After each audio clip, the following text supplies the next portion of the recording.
sem equipe, tá tudo ok? A única que alguém chama atenção só para Luiz. Então, Luiz pode entrar na equipe que tiver, deixa eu ver, 3, parece que tem todo mundo 3, né? 1, 2, 3. Tem um aqui com 4, 1, 2, 3, 1, 2, 3, 1, 2, 3. Então, ele pode entrar em qualquer equipe, então. Tá todo mundo com 3, tá? Ok? Hoje eu fiquei de falar aqui sobre sucessão ecológica como um dos temas da ecologia que ainda não foi abordado, certo? Ele é importante porque vocês podem falar, né, de sucessão ecológica, deixa eu ver qual é desse. Isso. Em qualquer um dos biomas que a gente, né, ou ecossistema que a gente vai abordar nos seminários. Alguém poderia dizer o que entende por sucessão ecológica?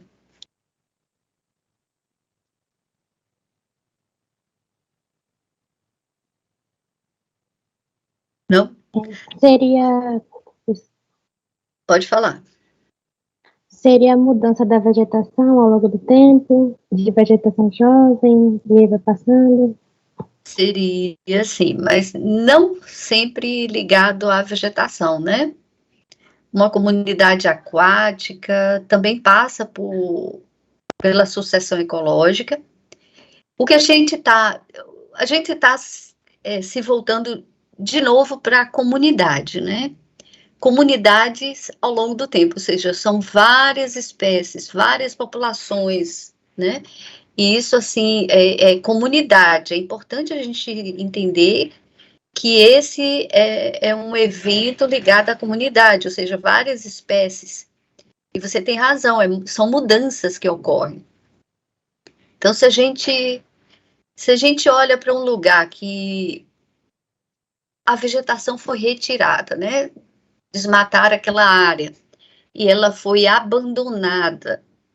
Você vai passar ali meses, 1 ano, 2 anos, 3 anos, 4 anos, e você vai ver mudanças ao longo do tempo no caso é vegetação, mas não é só vegetação, são várias espécies, porque está ali associado o polinizador, que pode ser um inseto, que pode ser aves, está ali o dispersor de sementes, né, o herbívoro, e, enfim, é uma comunidade que vai mudando a sua estrutura de espécies e processos ao longo do tempo.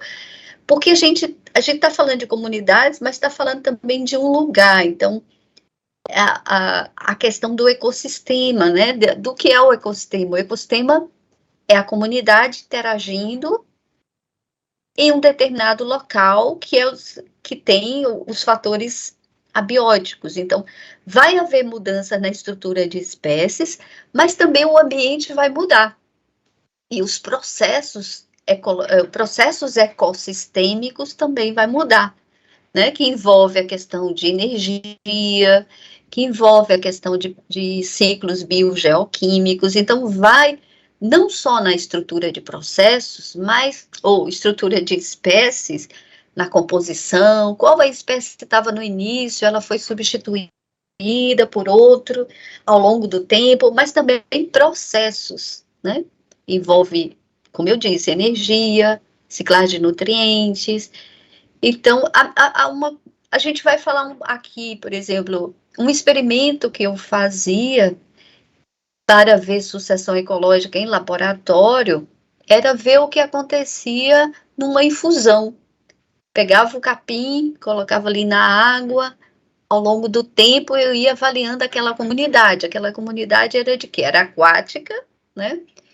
E era principal, tinha produtores e consumidores. Eu podia ver algas ou não, né? E podia também ver vários tipos de organismos desde protozoários até outros que surgissem, né, a partir daquela infusão. A gente vai falar um pouco mais, então, vocês entenderam que não são só as espécies que estão mudando, mas também processos ecossistêmicos. E como que isso, né, a segunda frase também é muito esclarecedora. Ela resulta da modificação do ambiente físico pela comunidade, porque a comunidade vai mudando, né, esse ambiente físico e de interações de competição e coexistência a nível de populações, né? Então, aqui caberia populações, porque são várias, a comunidade são várias populações interagindo. E tem essa questão de competição, de coexistência, e essas interações vão mudando. Uma espécie pode controlar a outra e ser controlada, e acaba que essas mudanças também se devem a modificações do ambiente físico e também interações de competição de competição e coexistência. E existem vários tipos de sucessão ecológica. Aí a gente vai falar de cada uma delas, né? Bom, antes disso, eu quero deixar aqui, né, algumas recomendações de leitura, e uma delas é aqui no Fundamentos de Ecologia, que eu já mostrei, que está naquela biblioteca virtual da UNEB, lá no início do semestre. Eu vou deixar também eu mostrei o caminho, uma das primeiras aulas, onde buscar bibliografia, e nós tínhamos esse livro, né, Fundamentos de Ecologia, de Odum, como também Odum e Barrett, que não está lá naquela biblioteca, mas que foi indicado aqui. E esse Fundamento de Ecologia, eu acho que eu já botei Fundamento de Ecologia, se não eu coloco. Ele tem um capítulo, é um livro muito interessante, esse aqui, Fundamentos de Ecologia de Odum. Esse Odum qual deles? É o Eugênio. Esse aqui é o ecólogo mesmo. São dois irmãos, né? Odum, que trabalharam juntos.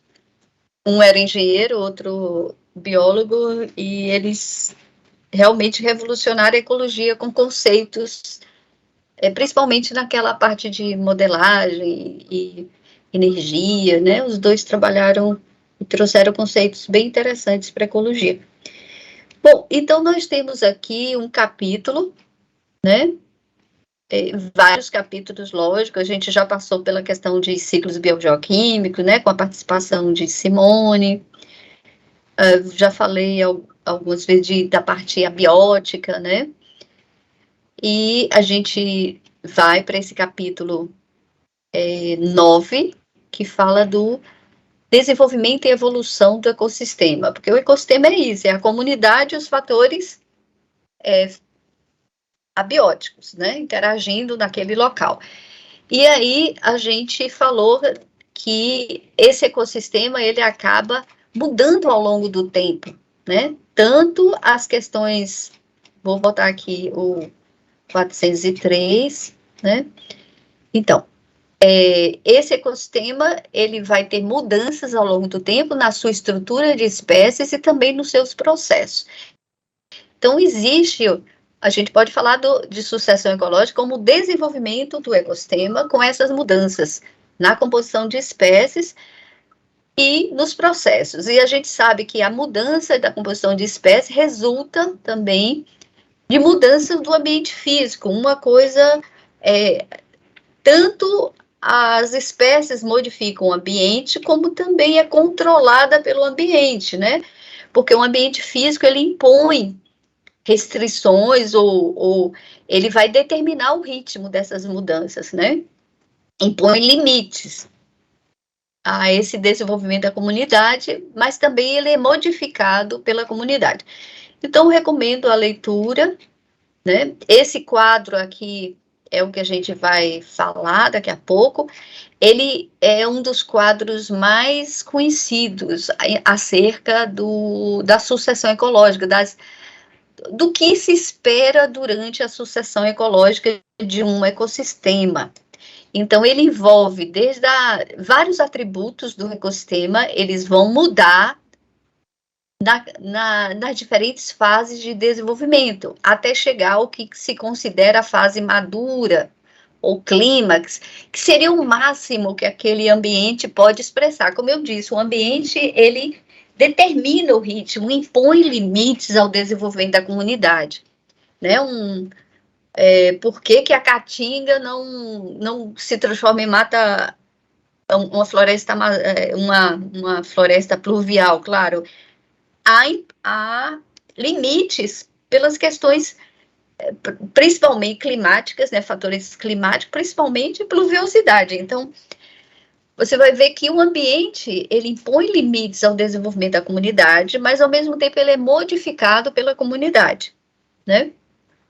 Então, você vai ter várias fases do desenvolvimento até chegar àquela expressão máxima daquele ambiente com seus fatores limitantes. Então, nós vamos ter vários atributos do ecossistema que estão mudando ao longo do tempo. Lembra? Eu falei estrutura de espécies e processos. E os processos envolvem desde a energética, né? A questão da produção primária, que é a questão da fotossíntese, né? Da comunidade, né? A biomassa, qual biomassa vai ser acumulada ali, a razão energética mesmo, né?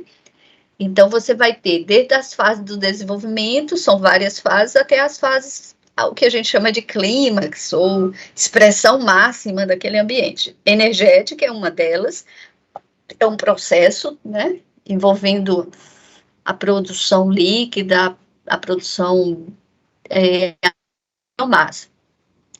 E a estrutura da comunidade, aí sim a gente entra também em relação à diversidade de espécies, mas não só diversidade de espécies, mas diversidade bioquímica, né? A complexidade daquela comunidade em termos de níveis tróficos, né? Isso é muito visível numa floresta, então a gente vê aquela complexidade, vários estratos verticais, que seria os andares daquela floresta, né? Até que altura ela atinge, tem o extrato médio, assim, que é mesmo em questão de altura. Então, a gente vai ver que a estrutura da comunidade vai mudar também, né? A gente vai ver a questão que ele chamou aqui de biologia, que é a questão de especialização, né, dos organismos, falou especialização de nicho, tamanho do organismo, ciclo de vida. Veja que são 24 itens, atributos do ecossistema que são avaliados nesse quadro. Esse quadro é fantástico, porque os irmãos Odum conseguiram pegar aqueles atributos e discriminar o que seria esperado durante o desenvolvimento até o clímax, que seria esse estágio maduro daquele ecossistema. O que acontece no ecossistema? Lembrando, eu estava falando dos processos, né, além da estrutura. Então, isso aqui está relacionado à complexidade da biologia dos organismos presentes ali. Então, você vai ver que eu vou passar por cada um deles, mas organismos cada vez mais complexos também vão tomando lugar, né? Aquela área que... Eu já fiz isso, olhar da janela ali do Laboratório 2 da UNEB, olhar para aquela área ali do lado, e aí o pessoal de campo capinou. E ao longo do tempo, você vai vendo uma sucessão, uma mudança de espécies colonizando aquela área.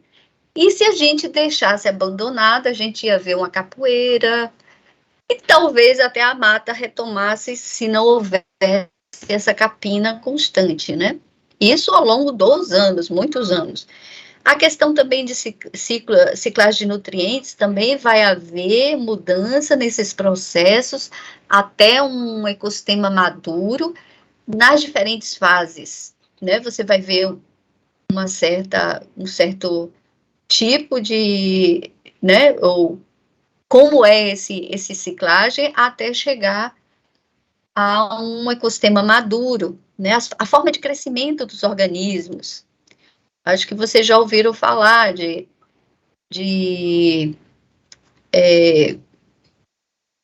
seleção R, seleção K, né? São 2 tipos, a gente vai falar, até a homeostase, quer dizer, o equilíbrio geral daquele ecossistema vai mudar da fase, das diferentes fases de desenvolvimento até o estágio maduro. Então, esse quadro, né, tendências a esperar no desenvolvimento do ecossistema, listando 24 atributos do ecossistema que sofrem mudanças, né, durante o desenvolvimento daquele ecossistema, que a gente já viu que é a sucessão ecológica, até as suas fases maduras. Então, esse livro é muito bom.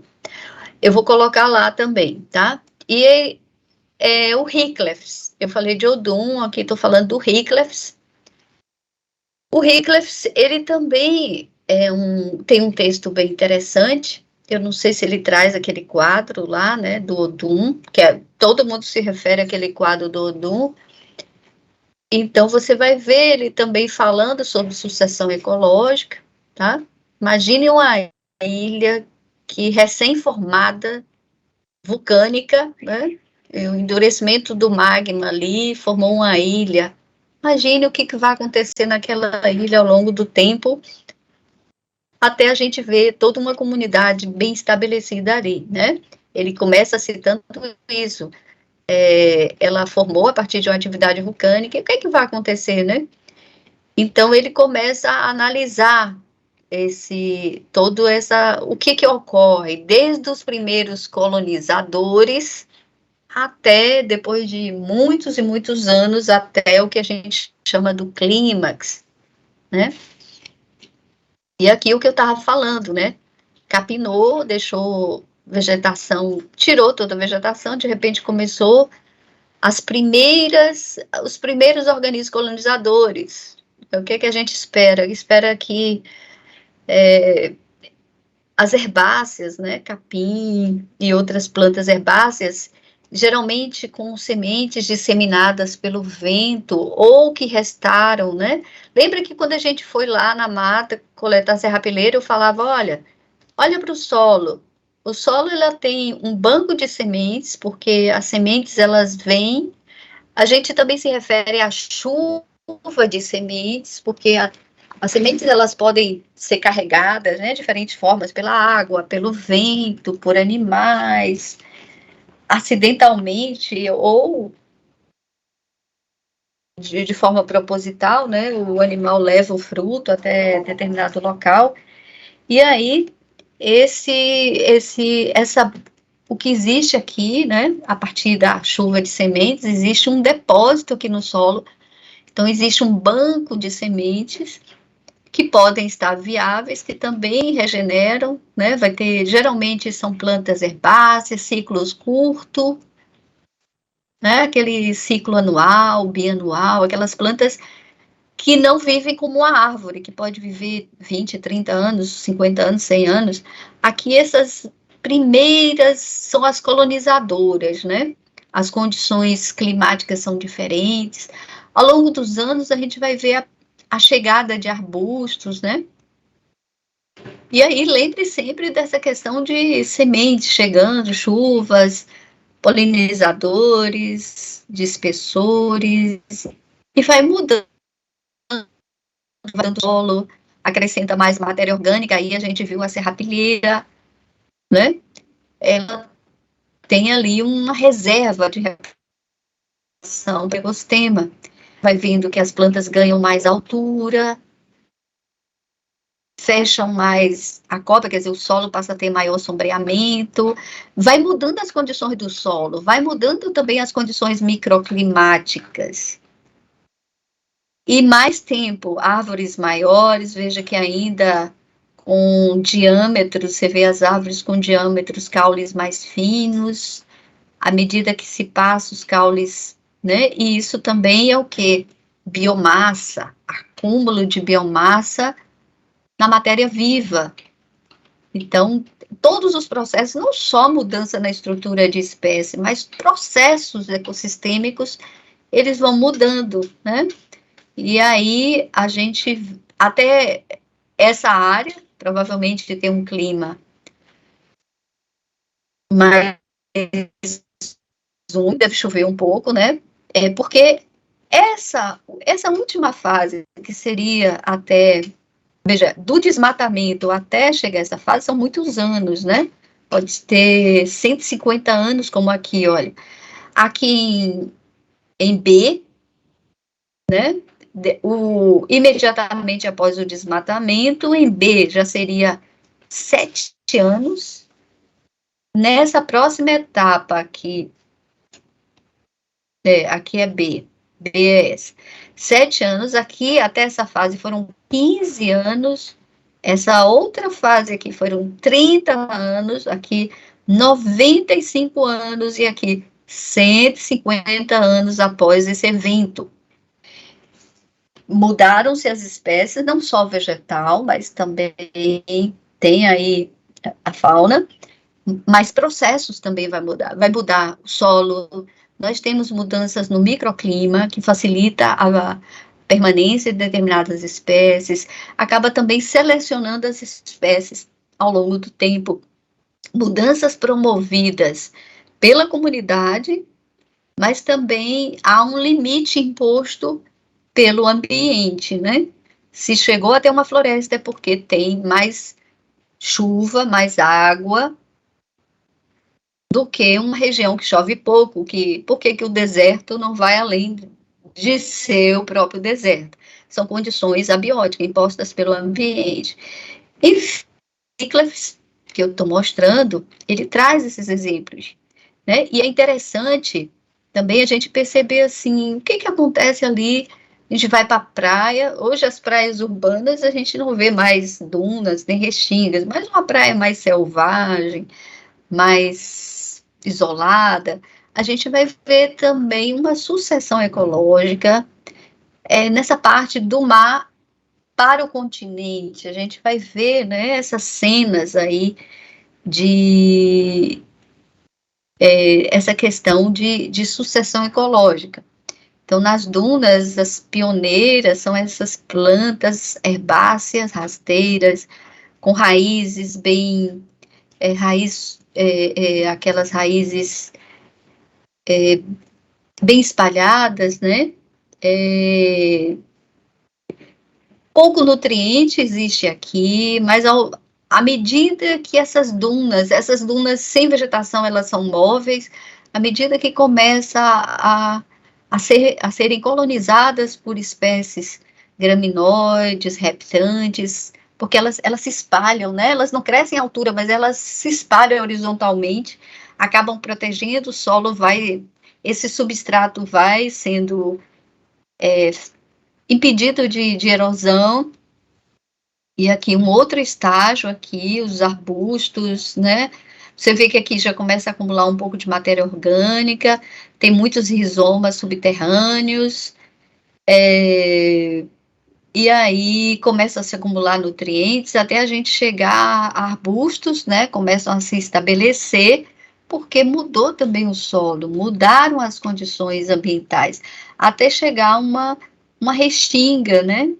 Restinga que pode ser arbustiva e que pode ser arbórea. Então, quando eu estou falando de restinga, eu também tenho que entender que existem diferentes fisionomias de restinga e que isso tem a ver com a sucessão ecológica, isso tem a ver com mudanças também nas condições ambientais, mas o ambiente também impõe condições para que aquele ecossistema, né, se desenvolva. Então, são vários exemplos. E a gente vai ver, desde a sucessão primária, né, esse conceito de sucessão primária e também de sucessão secundária, tá? Então, era isso que a gente está falando. Existem várias, a gente pode classificar a sucessão de várias formas. Bom, esse é um texto que eu também vou colocar lá, que é o capítulo 19 do Wycliffe, que fala desse desenvolvimento aí do ecossistema, né, da comunidade. Ou eu acho que é só, tá? Então, voltando à nossa aula, são duas leituras muito interessantes. A gente vai falar de novo daqueles atributos do ecossistema que muda ao longo do tempo, né? A gente pode falar dos tipos, né? Aí, ali no Wycliffe estava primária e secundária. As duas são opostas. A primária é aquela primeira colonização, aquela ilha que surgiu lá de uma atividade vulcânica, nunca tinha sido, ela, né, emergiu ali no mar, formou uma ilha, mas ela nunca tinha sido colonizada, então é uma sucessão primária, aquela que chegou a um ambiente que não tinha sido colonizado. E a sucessão secundária é aquele exemplo que eu dei de um desmatamento, né? Então, a maioria dos nossos, quando a gente olha, sempre tem uma perturbação, um estresse, perturbação antrópica. Então, a gente está falando de uma sucessão secundária, né? Que existiu uma comunidade ali e foi retirada e agora está ocorrendo a sucessão secundária, primária e secundária. Cada fase, cada comunidade que se estabelece e é substituída por outra ao longo do tempo é chamado de série.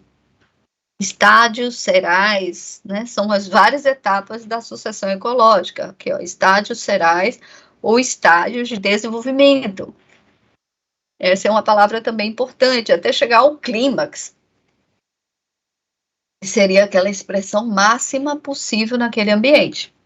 Bom, então, alguma dúvida sobre sucessão primária, secundária, estados serais, desenvolvimento, clímax? Mas a gente ainda pode classificar em autogênica e halogênica. Aqui tem a ver com os fatores que forçam as mudanças naquela comunidade.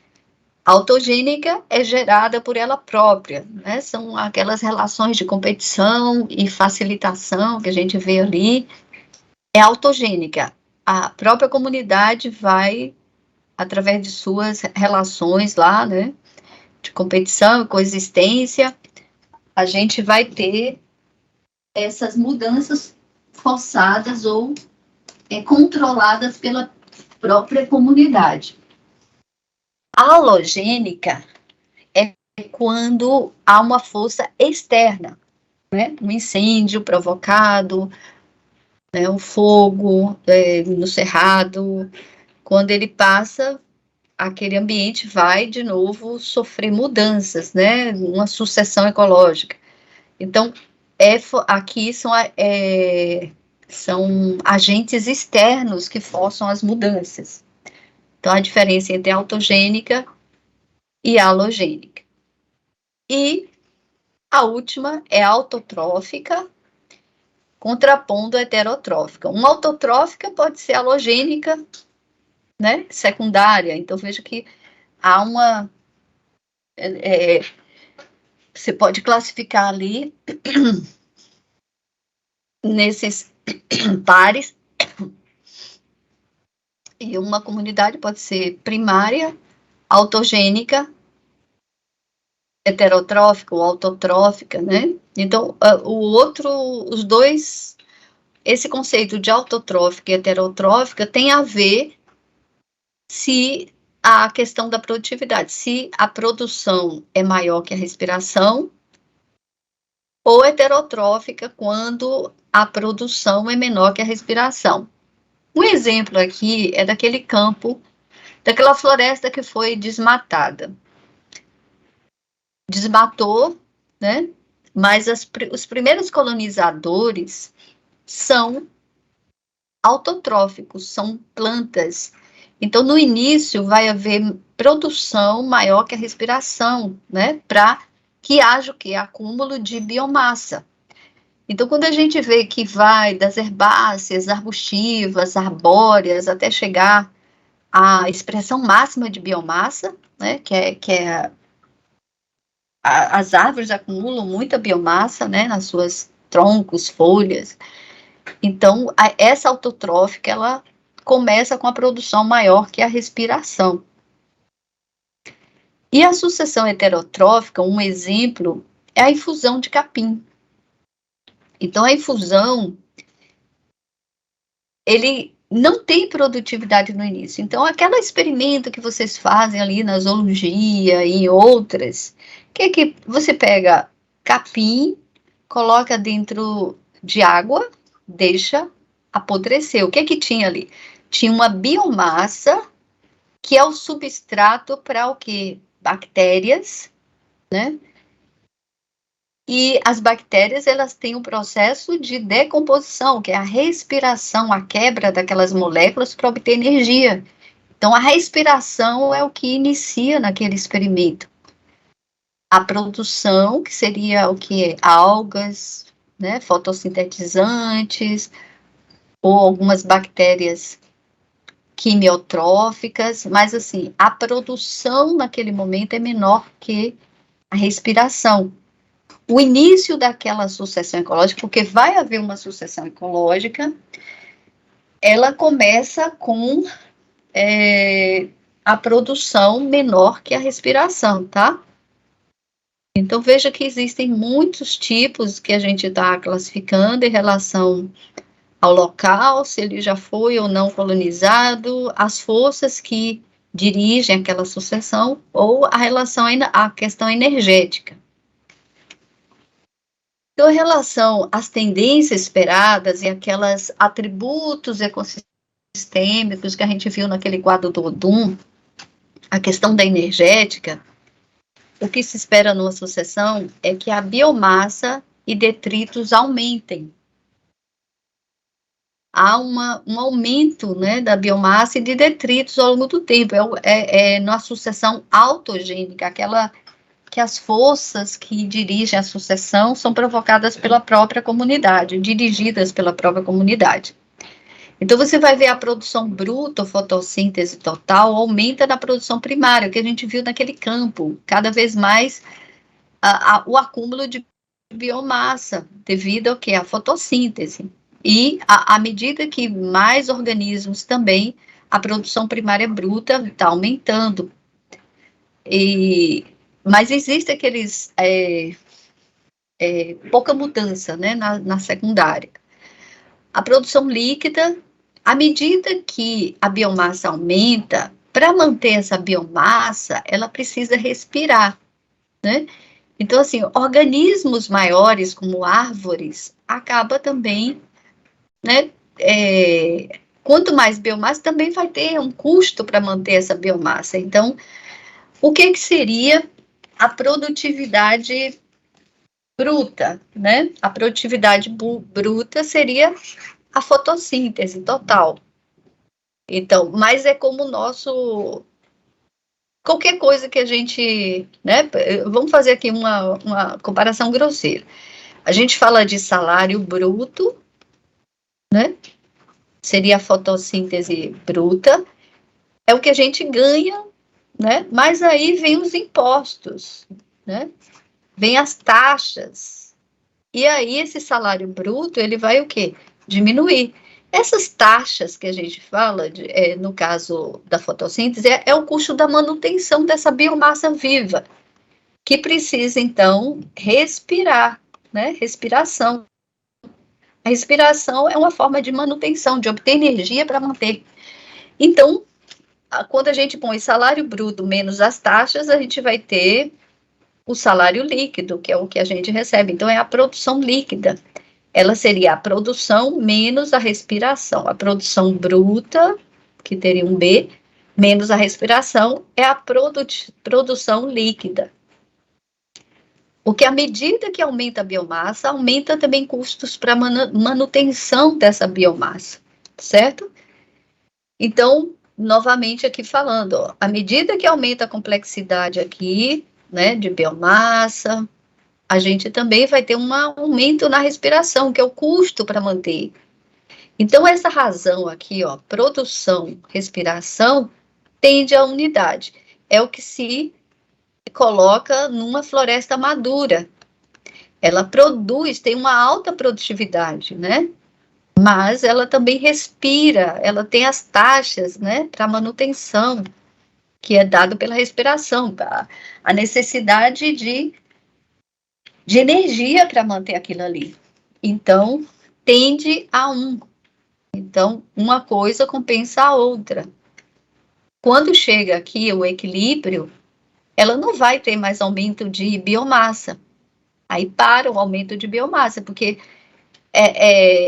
para manter essa biomassa, que é através da respiração, o custo, ela não pode, esse gasto não pode ser maior que a produção, então chega ao equilíbrio, tá? Então, veja que a razão biomassa, produção, né?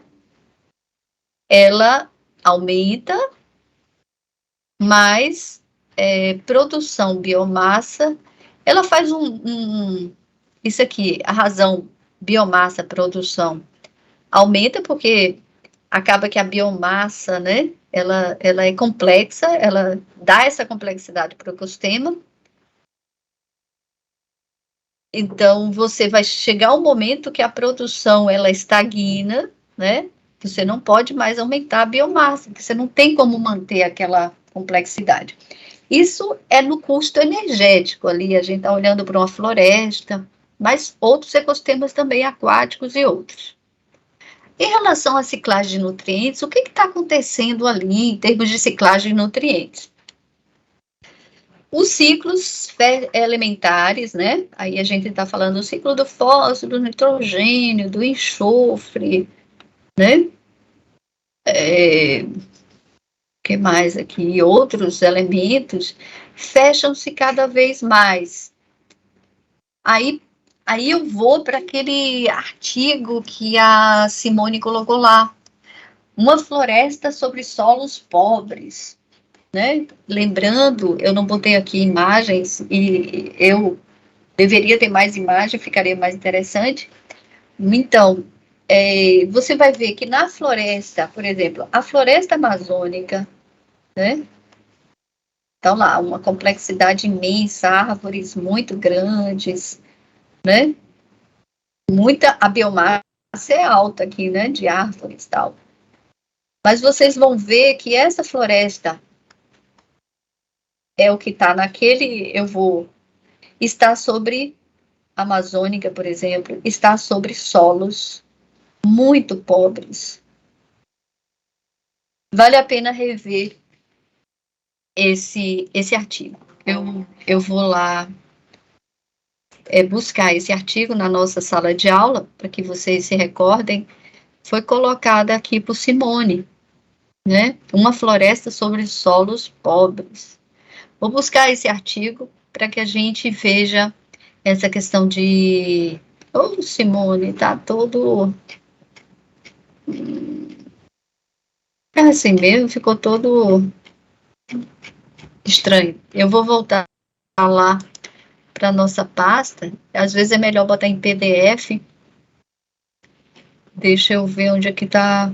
Talvez esteja em ecologia. Onde que está esse cibernética, talvez. Uma floresta sobre solos pobres.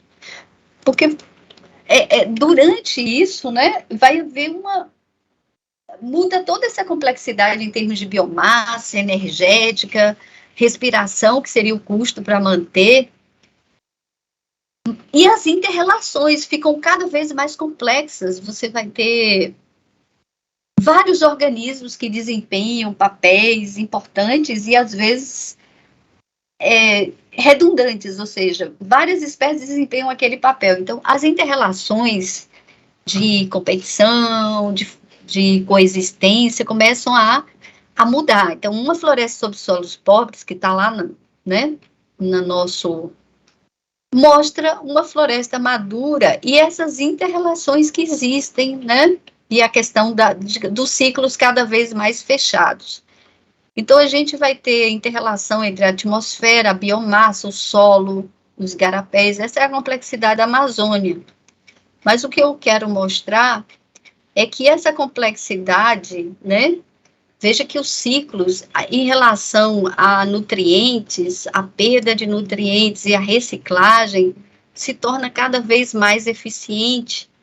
E mesmo a floresta tão exuberante sobre solos pobres se deve a essa eficiência na reciclagem de nutrientes, que está ligado à questão do clima quente e úmido.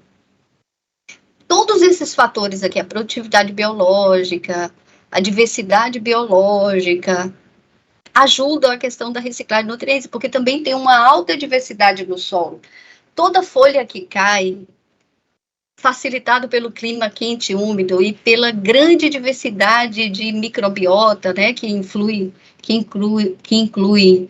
fungos, bactérias, e rapidamente decompõe aquela folha, e os nutrientes são liberados, ao mesmo tempo que as árvores também têm muitas raízes superficiais.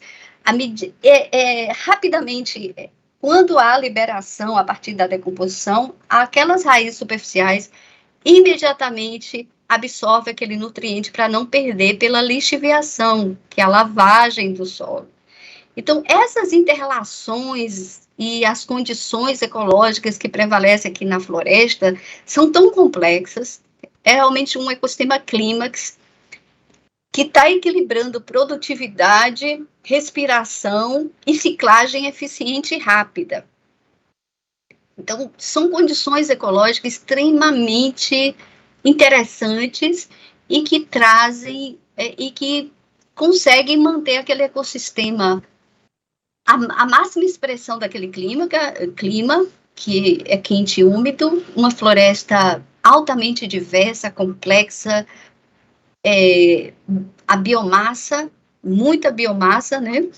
Então, esse artigo eu recomendo, olha aqui o que eu falei, ó. Aqui é uma folha, né? Aquela nossa serrapilheira, tá lá, caiu, está se decompondo pela ação de bactérias, fungos, e os animaizinhos lá que a gente estudou, que é os invertebrados, os artrópodos ali, quebram essa matéria orgânica, facilita a ação de bactérias e fungos, mas vejam que está aqui, ó, as raizezinhas das plantas, aproveitando aquele nutriente que está sendo liberado. E toda essa diversidade, ela também é mantida. O clima quente e úmido facilita isso, né? Então, veja que há, ó, de novo, a nossa serrapilheira, a importância desse balanço de nutrientes, ou dessa ciclagem de nutrientes, porque olha o título da matéria. Uma floresta sobre solos pobres. O que é que mantém essa floresta? Se o solo é pobre, mas ela desenvolveu uma ciclagem. As plantas perdem folhas, galhos, seus frutos caem, os animais também estão ali, morrem. Toda essa matéria que a gente chama de serrapilheira, ela faz com que os nutrientes, o clima quente, úmido, uma microbiota, uma alta diversidade, faz com que haja uma alta eficiência na ciclagem de nutrientes, né? E aqui é muito interessante a gente ver essas interrelações nas condições ecológicas. Há teorias que relacionam todas essas aqui, que eu acho que eu já tinha falado sobre isso, né? Que o solo ali é pobre, que o clima quente e úmido e o excesso de chuva causaria a lavagem do solo, que a gente chama de lixiviação, isso haveria mais perda de nutrientes, agravando a situação, mas, no entanto, o clima quente e úmido, a questão da produtividade ser alta e a diversidade biológica também faz com que haja uma grande também eficiência na reciclagem de nutrientes, ser rápida e absorvida rapidamente pelas raízes superficiais. Então, veja que a gente tem aqui o que a gente chamou de cibernética, aqueles sistemas de controle e retroalimentação dentro do ecossistema, que eu falei na primeira aula sobre ecossistemas. Então, há coisas que tem uma influência positiva de reforço. Então, clima quente reforça tudo isso aqui. E o que está aqui seria aquele reforço negativo, ou seja, a diversidade biológica, ou a reciclagem de nutrientes contrapõe a lixiviação do solo, que seria essa lavagem, porque chove muito, e também a ciclagem rápida e eficiente aumenta a produtividade. Então, são condições, e você vê aí esses sistemas de controle e retroalimentação, que a gente chamou de cibernética, né? Vocês viram lá as árvores se comunicando, a gente já conversou sobre isso. Então, eu voltei a esse artigo para vocês verem como o ecossistema maduro é complexo, toda essa complexidade que a gente está falando aqui, em termos de, a gente falou um pouco da questão da energética, né, produção, respiração e o acúmulo de biomassa, né, em relação às tendências da sucessão controlada por ela mesma, né, e a questão da ciclagem de nutrientes, como que as coisas vão se fechando, né? Então, os ciclos elementares fecham-se cada vez mais. Lembre da floresta, as raízes são superficiais, imediatamente absorve os nutrientes que estão sendo liberados e impede a perda, né? Que seria ruim perder. Então, a taxa de reposição e armazenamento de elementos essenciais aumenta. Essas taxas aqui, a reciclagem, né? Vão aumentando. Poxa, eu não sei porque aqui. Aqui a taxa, né? Vai aumentando. Armazenamento de nutrientes. Aí eu chamo a atenção que biomassa, né? Aumento de biomassa, as árvores, né? Tem mais biomassa que uma erva, uma vegetação herbácea. Ela está armazenando nutrientes ali, né? Mas principalmente carbono. A gente fala tanto, né? De carbono, por quê? Porque ele é um dos elementos ali importante dos gases do efeito estufa, né? Do agravamento do efeito estufa. E quando a gente fala em retirar, né? O CO2, ou o CO, né, o monóxido de carbono ou o dióxido de carbono da atmosfera, porque eles têm o efeito, eles vão agravar o efeito estufa, e aí a gente fala já aquecimento global, tal, né? Então, quando a gente fala de plantar floresta, a gente está falando também do sequestro de carbono. Está sequestrando esses carbonos da atmosfera e armazenando na biomassa. Eu achei engraçado, assim, um aluno, né? Ele é engenheiro, aí ele estava falando assim, então, a gente vai aqui modelar lá no mestrado, vamos modelar uma máquina com eficiência para retirar gases. Eu falei, pô, já existe, são as árvores, são as máquinas perfeitas, né? Para fazer o sequestro de carbono. Então, você vai ver que existe também um mercado, né, de carbono. São títulos, né, que são negociados até na Bolsa de Valores. Então, o carbono é uma coisa que uma empresa precisa, né, esse sequestro. Meu Deus, eu acho que eu estou cansada e veio aquele branco, assim, mas, assim, o mercado de carbono, o título, né, de carbono, muitas empresas que são poluentes, elas precisam adquirir no mercado lá, né, no banco, esses títulos de carbono, que seria aqui, áreas florestadas, para poder dizer, olha, eu estou compensando, eu faço emissão aqui na minha fábrica de monóxido de carbono ou dióxido de carbono, mas eu planto florestas, porque eu estou fazendo o processo inverso, que é sequestrar o carbono. Então, o mercado de carbono, existe títulos, né, negociado na Bolsa de Valores, relacionada ao carbono. Empresas que precisam do selo verde e de outros precisam discutir a questão do carbono, do sequestro de carbono. Então, assim, eu fiz essa abreviação para você ver que aquela primeira aula que eu falei, que economia e ecologia têm que andar juntas, é por conta desse equilíbrio, né? Desse equilíbrio da biosfera, né? Do nosso planeta. Tudo isso tem que estar muito bem alinhado. Então, a taxa de reposição e armazenamento de elementos essenciais aumenta. A gente já viu que está relacionado ao aumento da biomassa. O aumento da biomassa vai prender aqueles elementos que é o armazenamento. A árvore pode durar 50, 100 anos e o carbono está preso ali. E isso é bom porque diminui os gases do efeito do agravamento do efeito estufa, né? Os índices de ciclagem, claro, né? Aumenta aquilo que eu falei, né? A eficiência, a rapidez, que é o fluxo reciclado, fluxo total, e a retenção e conservação de nutrientes aumenta. São tendências, né? Estou falando da sucessão autogênica, que é aquela que está sendo gerada, né? E também autotrófica também, né? Que a produção é maior que a respiração.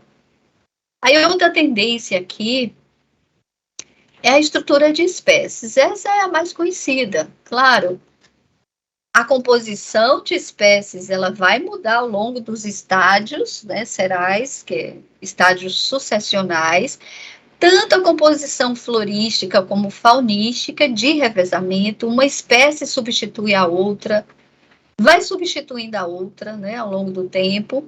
Isso, os componentes diversidade aumentam, o componente riqueza, a gente já estudou isso, como o número de espécies está aumentando, e a uniformidade, a equidade, ou seja, nenhuma espécie domina. Lembra que a gente já falou isso nos índices de diversidade.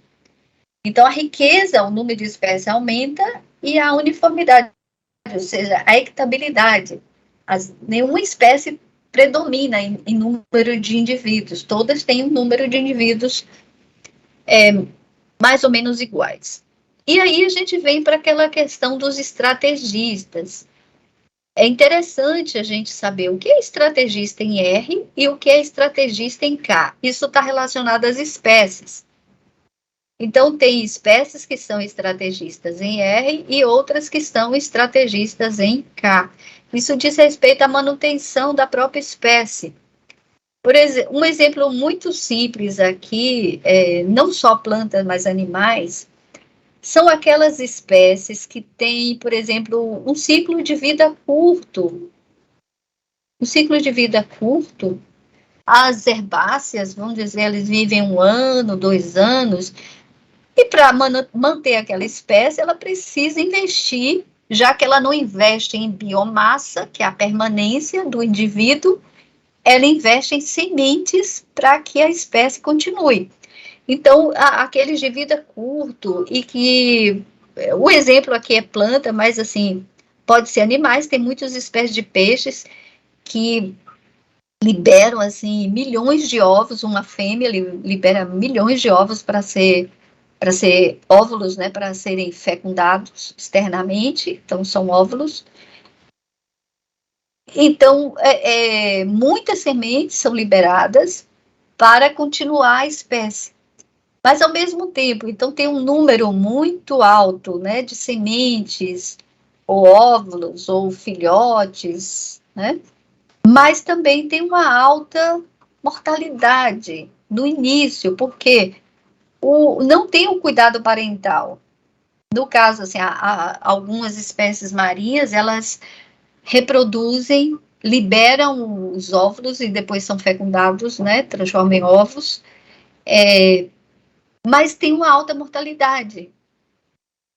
A tartaruga marinha, por exemplo, ela vem, desova na praia, que tal a tartaruga mãe vem, tartaruga bem estranha, parece um peixe, né? Ela vem e aqui coloca os ovos na areia da praia, tá? Ela não cuida desses ovos, ela deixa esses ovos ali e vai embora. Depois de um tempo, a areia quentinha, né? Ela fecha aquela onde ela depositou os ovos, mas quando eclodem, as tartaruguinhas menorzinhas vão correr para o mar, mas são milhões de tartaruguinhas, né? Mas é uma alta mortalidade, porque não tem o cuidado parental, né? Então, elas investem, o ciclo por exemplo, no caso de ervas, investe muito em sementes, que são a maioria são disseminadas pelo vento, mas tem também uma alta mortalidade. Então, essa é uma estratégia. Algumas espécies têm essa estratégia aqui, tá? Chamada estrategistas em K. Então, tem um ciclo curto bom, ao longo da sucessão, principalmente essa vegetal, essas espécies que são estrategistas em R, que são essas, né, que investem mais na reprodução, são substituídas por aquelas espécies que são estrategistas em K, como as árvores, que são o quê? Que investem na biomassa, na permanência do indivíduo. Então, tem biomassa. Então, uma árvore, ela investiu, ela reproduz uma vez por ano, algumas árvores, algumas espécies arbóreas de 2 em 2 anos, né? E tem espécies vegetais que é apenas uma vez também, como alguns animais, mas assim, os estrategistas em K, eles estão interessados mais na permanência do indivíduo. Então, investem mais em biomassa do que em reprodução. Veja que é gasto, né? Que é estratégia. Então, por isso que a gente fala, olha o que está aqui nessa afirmação que está aqui em relação a essas tendências ao longo da sucessão. Estrategistas em R, lembra aqueles que investem mais na reprodução, em grande parte, não quer dizer que todos, são substituídos por estrategistas em K, investem mais em biomassa, ciclos de vida mais longos, né? Ciclos vitais aumentam em duração e complexidade, é o que eu estou falando, tem a ver com, né?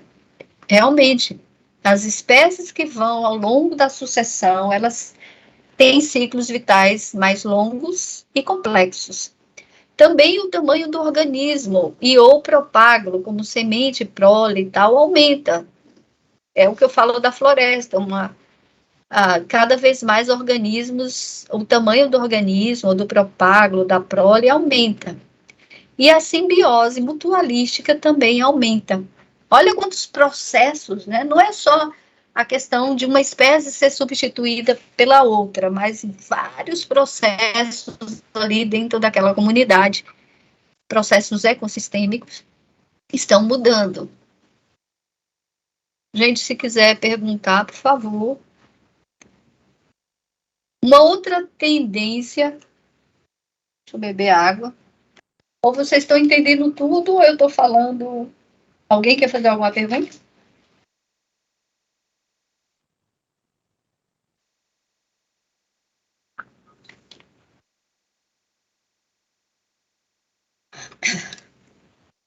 Então, tendências esperadas durante o. Vale.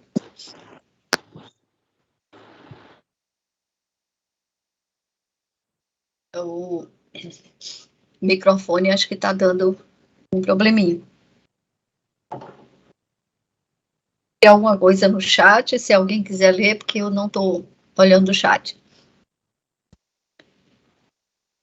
Aqui tem um errozinho, né? Vamos ver se elasticidade. Outros dois conceitos importantes para quem está estudando ecossistemas. O que é resistência? O que é elasticidade? Isso aqui pode ser um bom exemplo para o cerrado, né? E uma floresta. São dois ecossistemas que, em relação, por exemplo, ao fogo. Então, se eu estou, ou um campo, né? um campo, geralmente as formas são herbáceas, né? Então, você vai ver o predomínio de plantas herbáceas, graminoides, né? O capim e outras plantas. Imagine um campo seco, né? Que são essas formas herbáceas. Em relação ao fogo, quando o fogo passa ali, o que acontece com o campo? Ele queima por completo, porque aquelas plantas, elas secas, elas não têm muita resistência ao fogo, né? E aí, o que acontece no campo? Como é que ocorre a sucessão? Então, aqui o campo, você sabe, as plantas herbáceas, aí vem o fogo, quando o fogo passa, há uma queima completa, mas como é que ocorre a sucessão, a regeneração desse campo? A regeneração vai ocorrer principalmente pela chuva de semente, que as sementes trazidas de outros locais, seja pelo vento, por animais, como também o banco de sementes que a gente sabe que existe no solo, né? Na camada superficial do solo, você vai ter as sementes que caíram. Então, a regeneração é possível a partir disso aqui. Então, em relação ao fogo, o campo, ele tem pouca resistência. Ele não resiste ao fogo, ele queima, a biomassa queima, a biomassa aérea, que está acima do solo.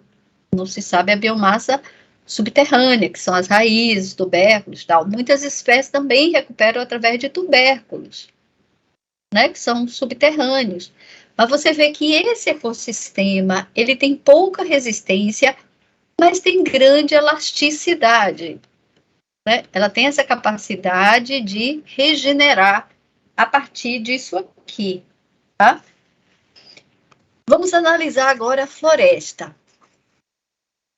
A floresta com um fogo, né? Não muito. Estou falando de um fogo médio, um fogo brando. Então, a floresta, ou até mesmo vamos usar corretamente o cerrado. O cerrado tem arvoretas, né? Então, o cerrado não é herbáceo, ele tem arvoretas, são aquelas árvores baixas, e essas árvores baixas estão espalhadas, mas dependendo da fisionomia, nós temos o cerrado chamados stricto sensu, SS, stricto sensu, quer dizer, aquele propriamente dito, que são arvoretas esparsas e entremeadas ali de arbustos e ervas, e tem uma forma mais florestal, que é chamado de cerradão, que já é uma floresta. Aí é uma forma de floresta estacional, né? Uma floresta estacional, assim, a gente pode chegar a um cerradão, uma coisa assim. Então, o cerrado, ele mudou a forma de vida, ele não é só herbácea, ele tem lá a forma de vida, né, as árvores, e no caso do cerrado, a gente tem na casca dessas árvores, o suber, né, é reforçado. Então, tem essa região aqui reforçada, é como se fosse um isolante, né? É o suber bem desenvolvido. Então, isso dá uma proteção, né?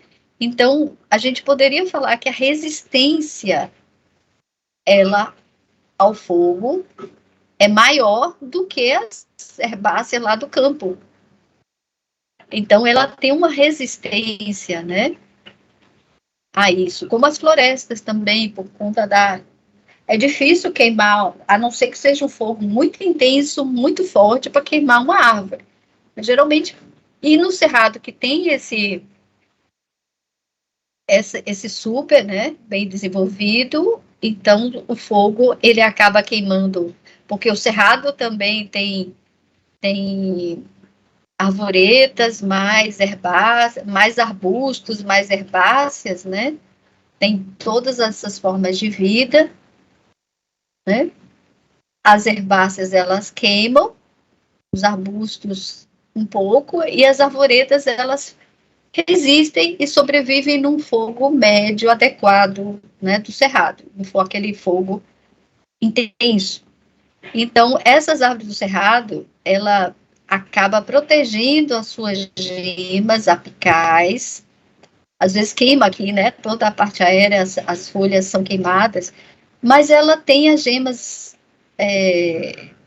que são de rebrota, protegidas, e acaba desenvolvendo árvores, às vezes. Por isso que as árvores são tortas, né? Elas vão desenvolvendo, assim, tem uma certa tortuosidade nessas árvores, porque vai queimando as gemas apicais, e ela vai rebrotando, às vezes, pelo lado, acaba ficando um pouquinho torta.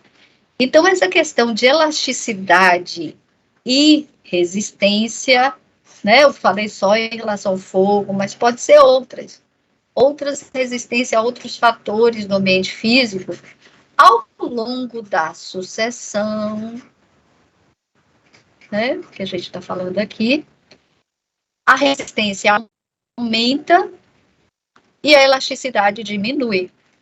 Ou, né, vocês vejam que são muitos processos ali.